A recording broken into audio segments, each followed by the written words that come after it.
The economic shock from the war in the Middle East is hitting home. There's pain at the pump, prices are spiralling, and fears are building that Australia could face a recession. The economic consequences, be prepared for them to be a lot worse than the experts are telling you.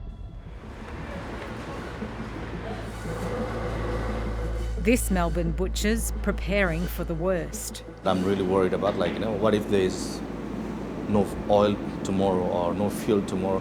I'm just worried about whether it's going to be another lockdown or something, He's had to hike prices because of meat shortages and suppliers hitting them with fuel surcharges, in some cases costing more than $10 a delivery.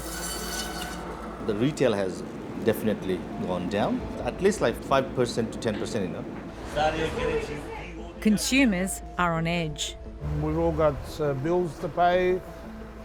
Most people got mortgages and all that, so you've got to sacrifice, rob Peter to pay Paul. And sometimes we skip lunch.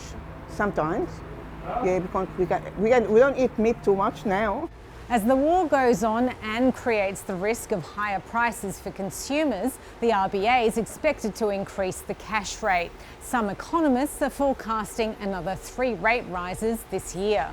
We have a big income shock coming our way. We're going to have to think about that. So it is the central banker's nightmare. The stagflationary shock, inflation up, activity down, judging the balance between those two. Stagflation is when you have a recession with high inflation. And I don't think that Australia has that, and I know the United States doesn't have that. Do we have greater stagflation risk than we've had any time in my adult life? Yes, we do. This economist thinks Australia's already seeing the early stages of stagflation. He was at the RBA for years after the oil price shocks of the 1970s.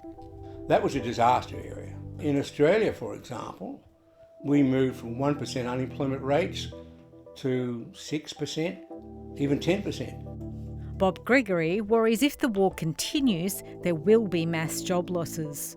It depends on the length. I would regard 6% as a really bad outcome. A really bad outcome. And it's possible if the war situation really deteriorates badly. If inflation goes to 6 and unemployment goes, say, to 5.5, they won't cut rates. Or they'll try not to cut rates. This economist is making even more dire predictions. It's a scary economic time because big changes are happening in the economy, and our capacity to know exactly how to move the levers is limited. If the war continues, he's predicting a higher unemployment rate than most other economists. We will certainly be in a situation, say in 3-4 months' time, where we have higher inflation than we want and higher unemployment than we want. Unemployment at 7 or 8%, inflation at 6 or 7%. A worst-case scenario that no one hopes will eventuate. Well, consumer confidence has had its sharpest fall since the start of the COVID pandemic 6 years ago. The Westpac Melbourne Institute data for April shows sentiment dropped by 12.5% to near historic lows. The index shows consumers are worried about spiking fuel prices, rising interest rates, and feel much less bullish about the outlook for house prices.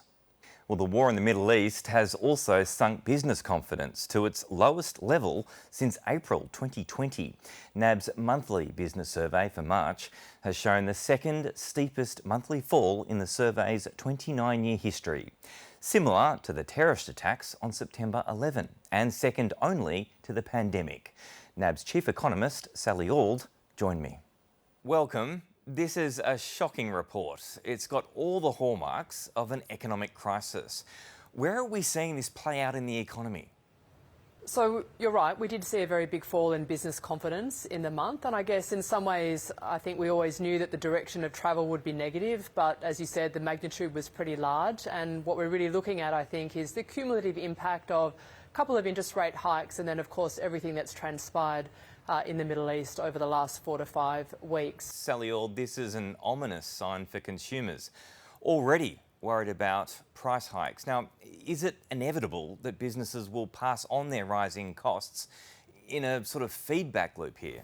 Yeah, so this was, I guess, quite a concerning part of the survey where we saw the component that we call purchase costs. So think of that really as the cost of inputs into running a business. They jumped from a quarterly rate of 1.3% in February to 3% in March. So a really big, sharp rise. That's huge. And what that's Yeah, it is. It's really large. And when you look back over the history of the series, as you say, we've been going for almost 30 years, you rarely find an incidence of such a large jump in just 1 month. The cost of doing business is going up, and businesses are telling us that their suppliers are already telling them that the cost of certain inputs are going up, not by a small amount, so we're not talking a couple of percent or 5%, but often in the order of sort of 20 to 30%. And so they're really significant increases.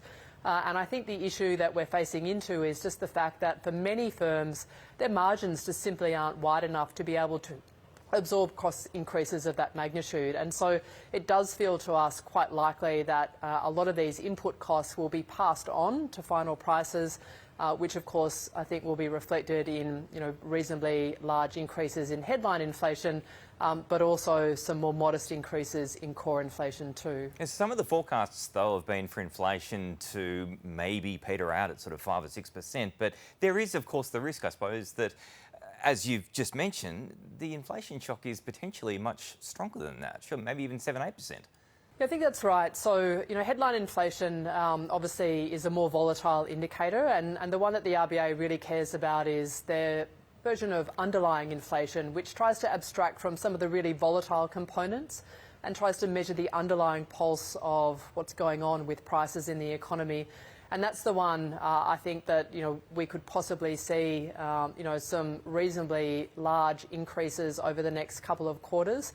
So already we're marking up our forecasts for core inflation, not just for the current quarter but also Q2 and Q3 of this year. And I think that really reflects this notion that we will get second round price impacts and they will linger, so they won't wash through the system in a matter of months. It's likely that they're probably with us for the remainder of 2026. Well, Sally Auld, the jobs market has been remarkably tight so far, which is great news for job seekers, but is this the turning point? I think that's going to be really consequential, David. So, we get some employment numbers later this week. We're looking for the unemployment rate to be 4.3% for the month, and that would see it very much consistent with that 4.1 to 4.3% range we've seen it trade really for the last 6 months or so. But I think if we are on the cusp of weaker economic growth, and that's certainly what we envisage in our forecasts out for the rest of 26 and into 27, then it is likely that the unemployment rate is going to drift higher. And we do see the unemployment rate gradually rising into the high 4s over the course of the next 12 to 18 months. Well, Sally Auld, I'm happy for a yes or no answer to this, but are we heading for a recession? No. Sally Auld, thank you very much for joining The Business. Thanks very much, David.